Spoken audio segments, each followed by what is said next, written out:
Good morning बच्चों। नवीन Rajasthan senior secondary school की online classes में आपका स्वागत है। प्यारे बच्चों, हमने कक्षा 10 की ऑनलाइन क्लासेस शुरू कर दी हैं, जिसमें हम अब तक सूरदास, तुलसीदास और भारतेंदु हरिश्चंद्र द्वारा रचित एक अद्भुत अपूर्व स्वप्न पढ़ चुके हैं। बच्चों, जहां हमने सूरदास में कृष्ण भक्ति से जुड़े हुए पदों को पढ़ा, वहीं तुलसीदास के द्वारा रचित रामचरितमानस का बालकांड से उद्धृत सीता स्वयंवर का जो प्रसंग है, जिसमें लक्ष्मण परशुराम संवाद को हमने पढ़ा था, वहीं हमने भारतेंदु हरिश्चंद्र में एक अद्भुत अपूर्व स्वप्न संसार में स्वयं को अमर रखने के चलन का अध्ययन किया था।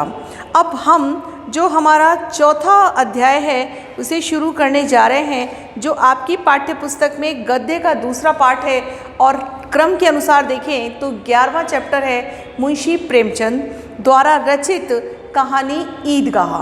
तो बच्चों, हमने पहले लेक्चर में मुंशी प्रेमचंद का जो जीवन परिचय था वो अच्छे से ज्ञान प्राप्त कर लिया था कि मुंशी प्रेमचंद जो हैं, वाराणसी में इनका जन्म हुआ, धनपत राय इनका मूल नाम था। ये इतिहास में जो साहित्य है उसके इतिहास में ये उपन्यास सम्राट और कलम के सिपाही के नाम से जाने जाते हैं। शरद चंद्र चट्टोपाध्याय ने इन्हें उपन्यास सम्राट की उपाधि प्रदान की थी। वहीं हमने देखा कि 1908 में जब इन्होंने सोजे वतन रचना लिखी तो अंग्रेज़ों ने इनके लेखन कार्य पर रोक लगा दी और तभी से इन्होंने अपना नाम धनपत राय से बदलकर मुंशी प्रेमचंद कर लिया।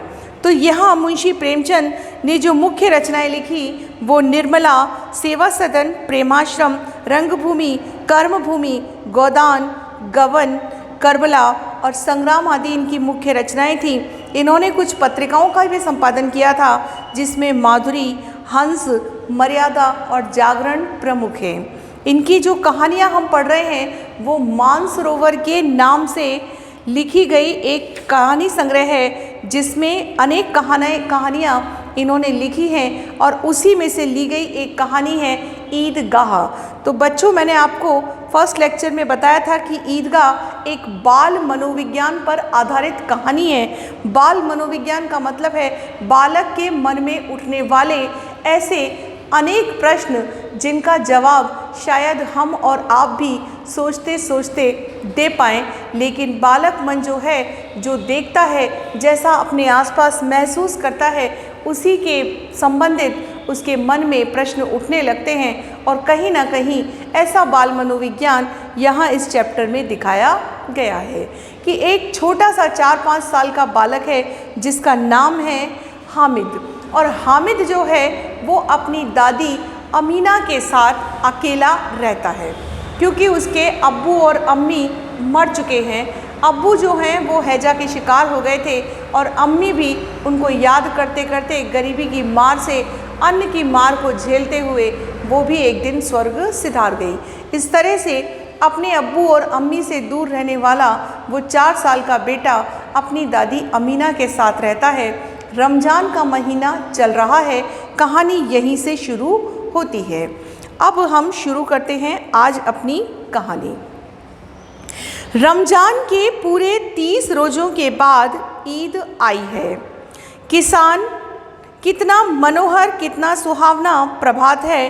वृक्षों पर कुछ अजीब सी हरियाली है, खेतों में कुछ अजीब रौनक है, आसमान पर कुछ अजीब लालिमा है। आज का सूर्य देखो कितना प्यारा, कितना शीतल, मानो संसार को ईद की बधाई दे रहा हो। गांव में कितनी हलचल है। ईदगाह जाने की तैयारियां हो रही हैं, मानो संसार ईद की खुशियां मना रहा है। किसी के कुर्ते में बटन नहीं है तो पड़ोस के घर से सुई धागा लेने दौड़ा जा रहा है। किसी के जूते कड़े हो गए हैं। बच्चे, जूते कब कड़े हो जाते हैं? जब वो बारिश में भीग जाते हैं और उनका चमड़ा फूल जाता है, तो वो जूते कड़े हो गए हैं, या बहुत समय से जो उपयोग में नहीं लिए गए और पड़े पड़े ही उनका चमड़ा फूलने लगा। तो यहाँ बताया जा रहा है कि लोगों में ईद मनाने की जो एक उत्सुकता है उसको यहाँ प्रकट किया है। तो रमज़ान का महीना बच्चों मुसलमानों का पाक महीना यानी पवित्र महीना माना जाता है। इस पूरे महीने में मुसलमान धर्म के लोग जो हैं वो अपने रोज़े रखते हैं अर्थात उपवास रखते हैं, और रोज़ों के उपरांत जब महीने का आखिरी दिन होता है तब ईद मनाई जाती है। और ईद ये साल में जब एक तो इनके सिवैयों के रूप में मनाई जाती है, तो ये जो ईद है ये सिवैया ईद ही है, तो जो मीठी ईद के नाम से जानी जाती है। तो जो रमज़ान का आखिरी दिन है उस दिन ईद मनाने की खुशी सभी के मन में है। उस वाले दिन अर्थात महीने के आखिरी दिन बच्चे तो कुछ रोज़े रखते हैं और कुछ रोज़े नहीं रखते हैं, लेकिन नमाज अदा करने के बाद ये सभी अपना अपना रोज़ा खोलते हैं। वृक्षों पर अजीब, अजीब यानी अनोखी। अब बच्चों जो शब्दार्थ हैं महत्वपूर्ण वो साथ के साथ आप लिखते जाएंगे। तो यहाँ अजीब का मतलब है अनोखी, अजीब, अजीब का मतलब है अनोखी।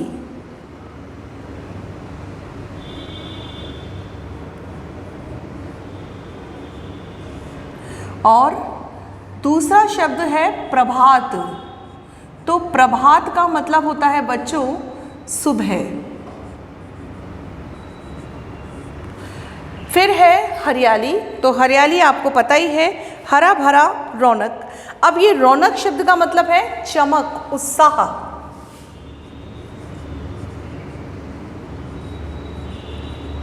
रौनक का मतलब है चमक, और यहाँ पर इसका मतलब है उत्साह से, कि एक अजीब सी रौनक है, एक अजीब सा उत्साह है। फिर है संसार ईद की बधाई दे रहा है। बधाई का मतलब शुभकामना दे रहा है। पड़ोस में घर में सुई धागा के लिए दौड़ा जा रहा है। किसी के कुर्ते में यदि बटन नहीं है, किसी के जूते जो हैं वो कड़े हो गए हैं, उसमें तेल डालने के लिए वो तेली के घर भागा जाता है। जल्दी जल्दी बैलों को सानी पानी दे दें, ईदगाह से लौटते लौटते दोपहर हो जाएगी। अब लोग जो हैं वो सोचते जा रहे हैं कि जल्दी जल्दी अपना काम पूरा कर ले कि ईदगाह से जब लौट कर आएंगे तब तक काफ़ी देर हो चुकी होगी। अब जो लोग हैं वो सब ईदगाह की तैयारियों में लगे हुए हैं बच्चों। ये जल्दबाजी क्यों है? क्योंकि ईद की सुबह है और सभी को ये ध्यान है कि अपना काम जल्दी जल्दी ख़त्म कर ले, जिससे ईदगाह जाकर नमाज अदा करें और वहाँ के मेले की रौनक को देखें। 3 कोस का पैदल रास्ता, फिर सैकड़ों आदमियों का मिलना भेंटना, दोपहर के पहले लौटना असंभव है। अर्थात 3 कोस तक पैदल जाना है और फिर लोगों से मिलना भी है, उनसे ईद मिलन करके पुनः अपने घर वापस भी आना है। लड़के सबसे ज़्यादा प्रसन्न हैं। किसी ने 1 रोज़ा रखा है, वह भी दोपहर तक, किसी ने वह भी नहीं रखा है, लेकिन ईदगाह जाने की खुशी उनके हिस्से की चीज़ है। रोज़े बड़े बूढ़ों के लिए होंगे, इनके लिए तो ईद है। अर्थात रोज़े का मतलब है उपवास। तो रोज़े तो हैं वो किसके लिए हैं? बड़े बूढ़ों के लिए हैं। रोज़े का मतलब होता है उपवास।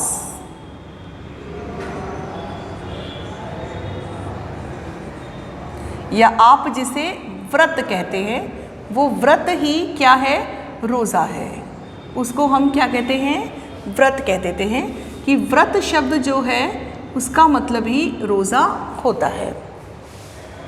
तो यहाँ जो है ये बात लेखक ने कही है कि रोज़े तो बड़े बूढ़े रखते हैं, बच्चों के लिए तो ईद है, अर्थात वो तो खाने का दिन है, सिवैयाँ खाएंगे। जैसे हम दीपावली पर खुशी खुशी अपने त्यौहार की खुशी बांटते हैं, लोगों से मिलते हैं, वैसे ही मुस्लिम धर्म के लोग भी ईद के दिन अपनी सिवैयाँ खिलाकर दूसरों का आदर सत्कार करते हुए अपने त्यौहार की खुशी को बांटते हैं। इन्हें गृहस्थी ईदगाह, अब यहाँ पर बात है कि हमने यहाँ तक पढ़ लिया कि उनके हिस्से में तो ईद की खुशी है। रोज़ ईद का नाम रटते रटते आखिर वह ईद आ ही गई। अब जल्दी पड़ी है कि लोग ईदगाह क्यों नहीं चलते हैं। तो ईदगाह वो क्यों नहीं जा रहे हैं? इसलिए बच्चे जो हैं बड़े प्रसन्न हैं और ये सोच रहे हैं कि न जाने ईदगाह जाने का समय कब आएगा। इन्हें गृहस्थी की चिंताओं से क्या प्रयोजन, क्योंकि वे तो केवल सिवैयों के लिए दूध और शक्कर घर में है या नहीं, इस बात से उन बच्चे को कोई मतलब नहीं है कि हमारे घर के लोग सिवैयाँ कैसे बनाएंगे। उन्हें तो सिवैयाँ खानी हैं, सिवैयाँ कैसे आती है, कैसे आएगी और कैसे बनेगी, इस बात से उन्हें कोई फ़र्क नहीं पड़ता है। तो रोज़ ईद का नाम रटते रटते उनके लिए आखिरकार ईद आ भी गई। इन्हें गृहस्थी की चिंताओं से क्या प्रयोजन, सिवैयों के लिए दूध और शक्कर घर में है या नहीं है, इनकी बला से ये तो सिवैयाँ खाएंगे ही खाएंगे। वे क्या जाने कि अब्बा जान क्यों बदहवास चौधरी कायम अली के घर दौड़े जा रहे हैं। अब बच्चों ये लाइन जो यहाँ लिखी है, ये निश्चित एक गांव के प्रसंग से जुड़ी हुई पंक्तियां हैं या अलग अलग व्यक्ति अलग अलग तरह के कार्य करते हुए दिखाई गए हैं। तो ये जो एक व्यक्ति जिसका नाम यहाँ लिया जा रहा है कि कोई अब्बाजान है, वो बदहवास यानी बेसुध, जिसे अपना होश ना हो। तो बदहवास क्यों कहा गया है कि क्योंकि वह कायम अली के पास जा रहे हैं। अब वो कायम अली के पास क्यों जा रहे हैं, क्योंकि कायम अली कोई साहूकार है और वो क्या करता है, बेसुध यानी बेचैन। तो वो बेसुध है, बेचैन है, अर्थात कहने का तात्पर्य है कि उसे ये पता है कि यदि आज कायम अली उसे पैसे नहीं देगा, साहूकार होते हैं जो ब्याज पर पैसा देते हैं।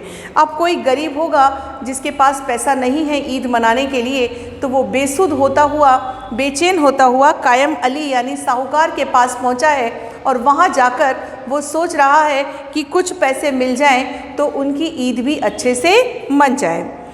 कायम अली के पास दौड़े जा रहे हैं। उन्हें क्या खबर है कि चौधरी आज आंखें बदल ले तो उनकी सारी ईद मुहर्रम में बदल जाए।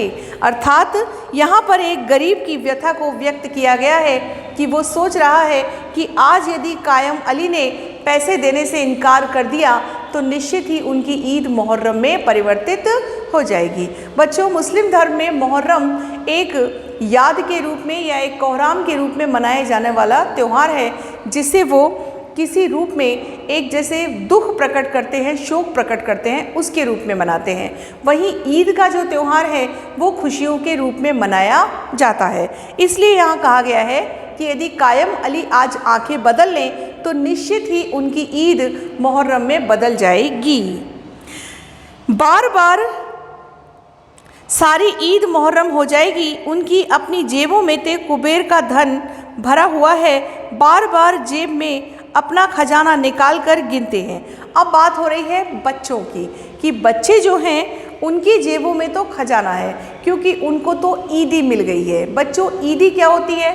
ईद में मनाने के लिए जो बच्चों को पैसे दिए जाते हैं कि उनको क्या प्राप्त हो गई है? ईदी। और ईदी क्या होती है? पैसे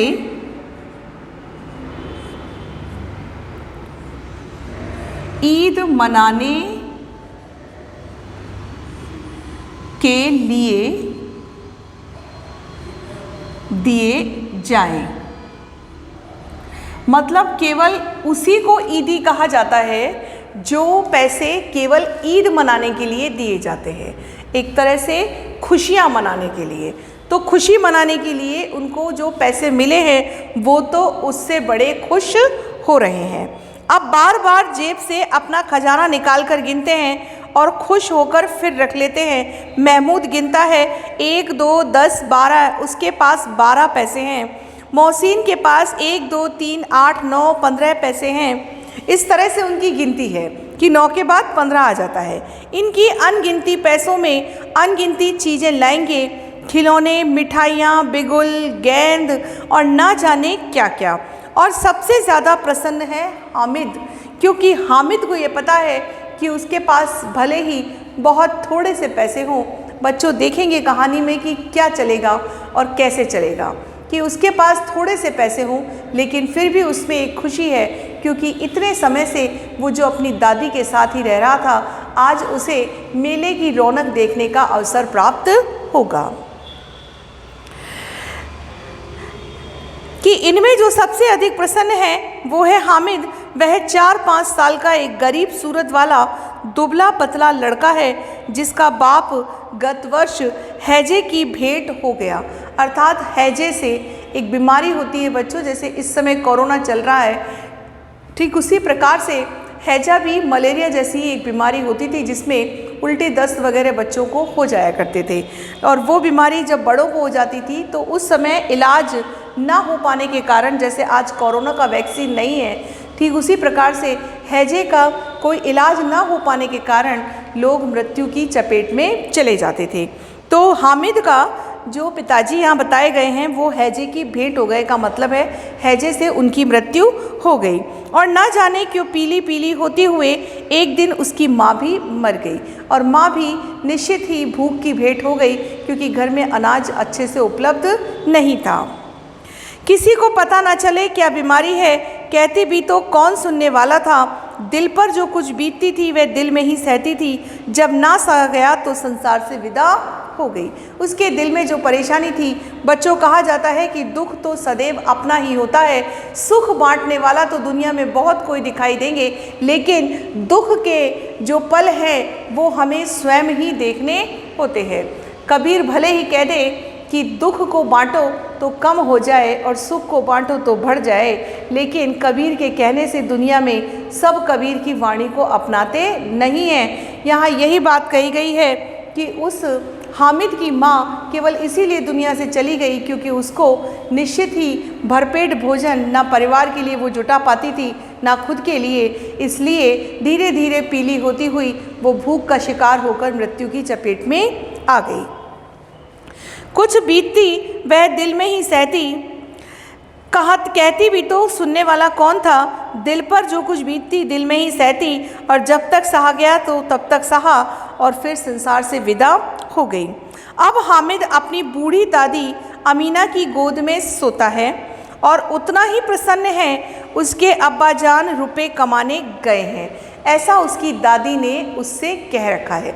वो छोटे सा बालक जो है उसे ये पता नहीं है कि उसके अब्बू और अम्मी कभी लौटकर वापस नहीं आ सकते हैं, क्योंकि अल्लाह के घर से फिर वापस नहीं आया जाता है। लेकिन दादी उस बालक को ये नहीं कह सकती थी कि उसके अब्बू और अम्मी कभी लौटकर वापस नहीं आएंगे, इसीलिए वो उससे क्या कहते हैं कि तेरे अब्बा जान जो हैं वो रुपए कमाने गए हैं, बहुत सी थैलियाँ लेकर आएंगे।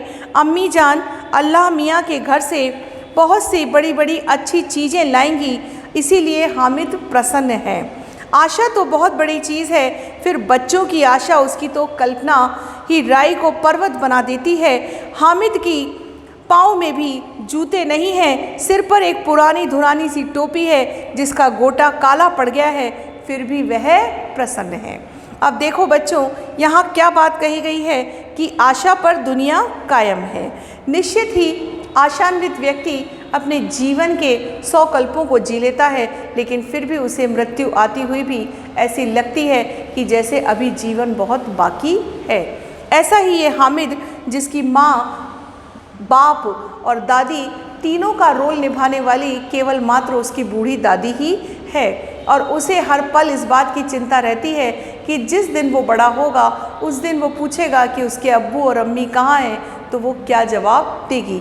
इसलिए उसने बचपन से ही उस बालक के मन में ये धारणा बैठा दी है कि उसके अब्बू अल्लाह के घर गए हैं और वहाँ से बहुत सारे रुपए कमा के लाएंगे, और अम्मी जो हैं वो भी बहुत सारी सुंदर सुंदर चीज़ें लेकर आएंगी। इसी आशा में वो 4-5 साल का बालक अपने जीवन को व्यतीत कर रहा है। अब उसकी क्या स्थिति है कि हामिद के पाँव में जूते नहीं हैं, और सोचिए ईदगाह 3 कोस का रास्ता है, बिना जूतों के वो बालक 3 कोस तक पैदल चलकर कैसे जाएगा। सिर पर एक पुरानी धुरानी टोपी है जिसका गोटा भी काला पड़ गया है, फिर भी वह प्रसन्न है। जब उसके अब्बा जान थैलियाँ और अम्मी जान नियामतें यानी उपहार लेकर आएंगी तो वह दिल के अरमान निकाल लेगा। मतलब उसके दिमाग में ये बात है कि निश्चित ही कभी ना कभी तो उसके अब्बाजान आएंगे और वो अपने अब्बाजान और अपनी अम्मी जान से मिलकर अपने जीवन के अब तक के जो भी दुख है उनको पूरा कर लेगा। अर्थात उसके दुख सुख में कब बदल जाएंगे, जब उसके अब्बू और अम्मी आएंगे। जब तक अब्बाजान थैलियाँ और अम्मी जान नियामतें लेकर आएंगी तो वो दिल के सारे अरमान यानी कि उम्मीदें, अरमान का मतलब है आपकी ख्वाहिशें, कि अरमान शब्द यहाँ पर आया है इच्छाओं से संबंधित। अरमान का मतलब है उम्मीदें या इच्छाएं,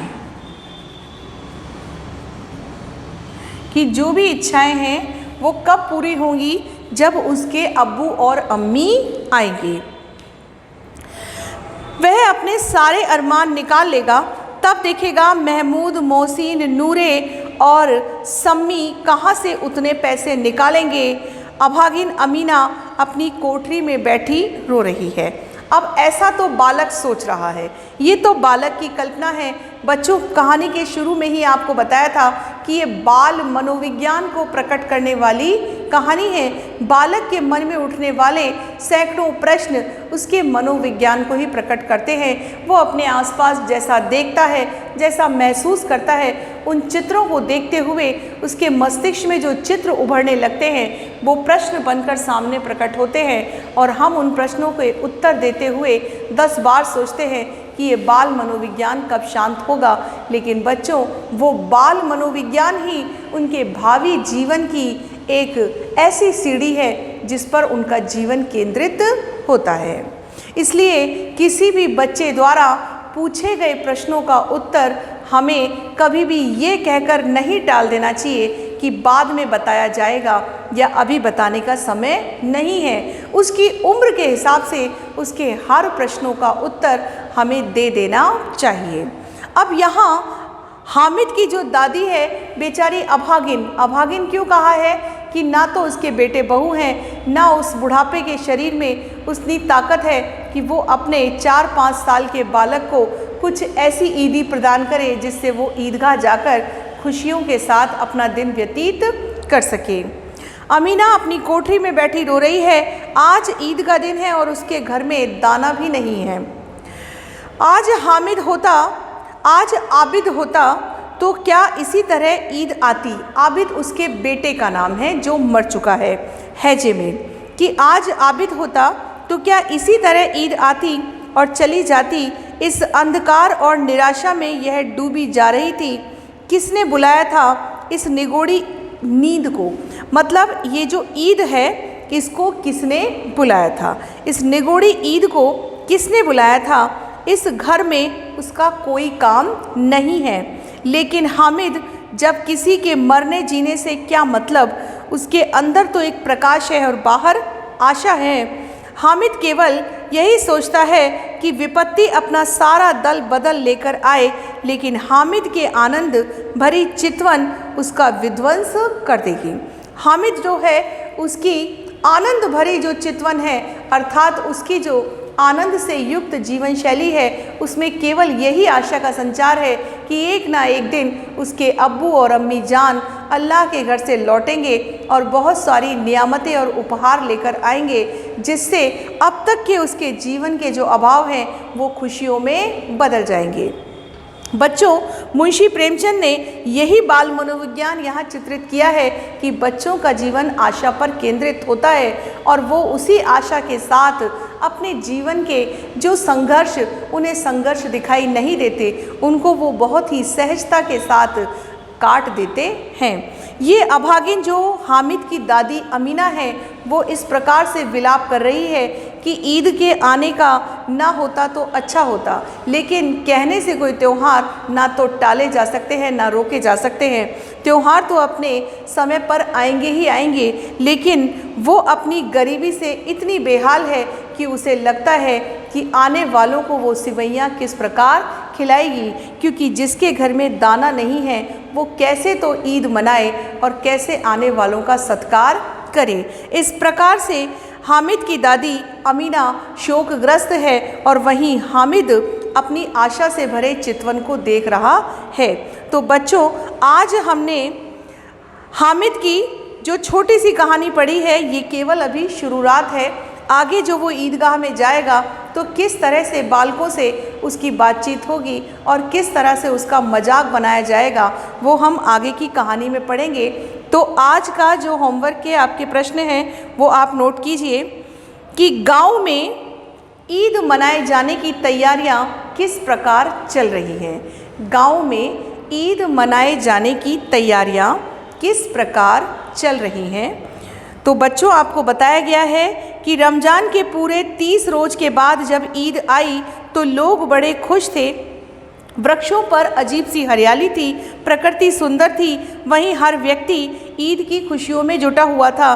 किसी के कुर्ते में बटन नहीं था तो वो बटन लगाने के लिए दौड़ रहा था, किसी के जूते कड़े हो गए थे तो वो तेली के घर जा रहा था, और किसी के पास पैसों का अभाव था तो वो चौधरी के घर दौड़ा जा रहा था। इस प्रकार से जो शुरू में उदाहरण दिए गए हैं उन्हें लिखते हुए आपको प्रश्न का उत्तर लिखना है। फिर अगला प्रश्न है आपका कि अमीना शोकग्रस्त क्यों थी। अमीना शोकग्रस्त क्यों थी। तो यहाँ आपको उत्तर लिखना है कि अमीना शोकग्रस्त इसलिए थी क्योंकि उसे इस बात का डर था कि जब लोग उसके घर आएंगे तो वो उन्हें सिवैयाँ कैसे खिलाएगी, क्योंकि घर में अन्न का एक दाना भी नहीं है, और कैसे वो अपने 4-5 साल के बालक को ईदी देकर ईदगाह के लिए विदा करेगी। तो इस तरह से आपको इन दोनों प्रश्नों का उत्तर लिखना है बच्चों। आगे की कहानी हम अगले लेक्चर में शुरू करेंगे। धन्यवाद।